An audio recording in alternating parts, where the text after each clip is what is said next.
India, the world's mainframe. The year is 1700. If we think of the global economy back then as a computer system, India was the mainframe, the central processor of world trade. Nearly 25% of all global wealth was concentrated in this one subcontinent. Bengal's silks and cottons were the gold standard of luxury from Rome to Beijing.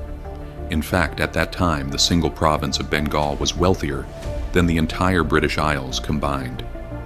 So, how did it happen that by 1947, when the British finally packed their bags, that massive 25% share had shriveled to less than 4%? That money didn't just vanish into thin air, it was hacked. And I'm not just talking about soldiers with muskets. This was a hack carried out with ledgers, taxes, contracts, and some of the most ruthless accounting tricks in human history. Today we're declassifying the source code behind the $45 trillion drain of wealth. Welcome to the Hidden Ledger. Section 2. The East India Company, the world's first zombie corporation. Everything started in 1600 with a royal charter from Queen Elizabeth I. A group of London merchants formed the East India Company, EIC. But don't let the name fool you. This wasn't just a trading firm. It was the world's first corporate dragon, an entity with its own army, its own navy, and its own mint. At first, they were just another player in a crowded market, but they realized something crucial. Real profit doesn't come from trading goods.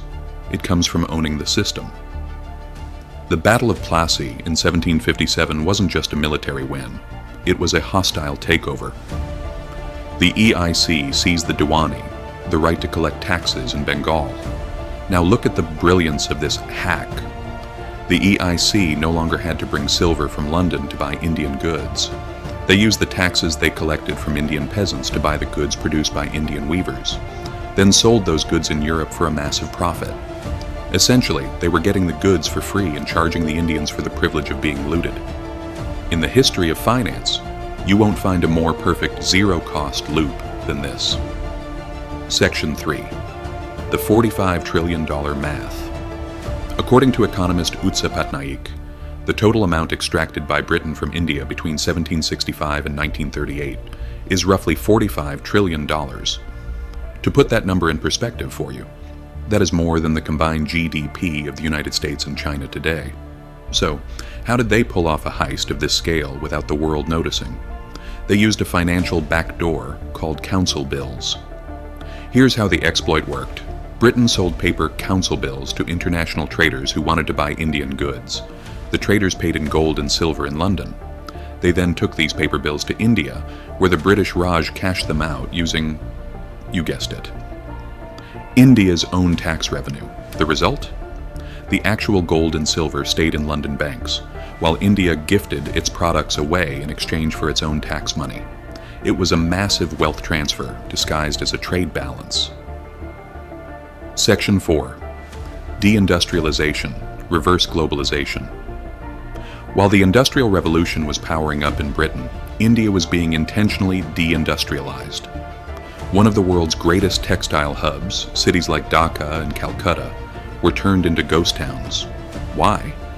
Because the massive factories in Manchester needed two things: cheap raw materials and a captive market to dump their finished products. Britain flooded the Indian market with machine-made textiles while slapping massive tariffs on Indian goods entering Europe. The result? India was downgraded from a luxury exporting titan to a mere warehouse for raw cotton and opium. This is the dark side of globalization. A civilization's entire production capacity was essentially deleted to make room for another empire's rise. Section 5. Railways. A vampire investment. Even today, people say, but the British gave India the railways. Let's look at the logic behind that gift. Those tracks weren't laid so Indians could visit their families. They were laid to transport cotton to the ports and troops to the rebellion zones as fast as possible.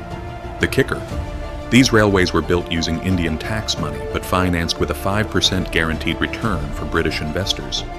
If the railways made a loss, the Indian peasants had to pay the difference out of their pockets to ensure the London elite got their 5%. The risk was 100% Indian.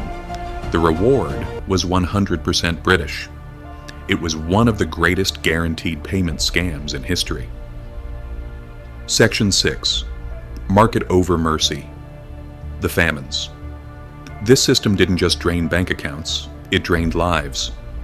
In the 1870s and again in 1943, while millions were dying of starvation in India, shipments of grain to Britain didn't stop. British officials argued that intervening would distort the free market. For the empire, market rules were more sacred than human life. India was treated as the central bank of the British Empire. The costs of Britain's wars in Afghanistan, the pensions of British officers, and even the salaries of colonial staff in Africa were all billed to the Indian taxpayer. India was like a prisoner, forced to pay for the locks on their own cell door. The ledgers are still open. When the British finally left in 1947, they left behind a nation with a 16% literacy rate and a paralyzed industry. But here's the thing. Empires don't just disappear. They evolve. In today's world, debt traps and structural adjustment programs are often just the digital versions of those old colonial ledgers. India is rising again as a global powerhouse, but that $45 trillion hole still defines the map of global inequality.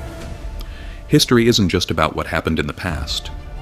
It's the reason for what you have or don't have today. If this system analysis gave you a new perspective, don't forget to hit that subscribe button and join the family.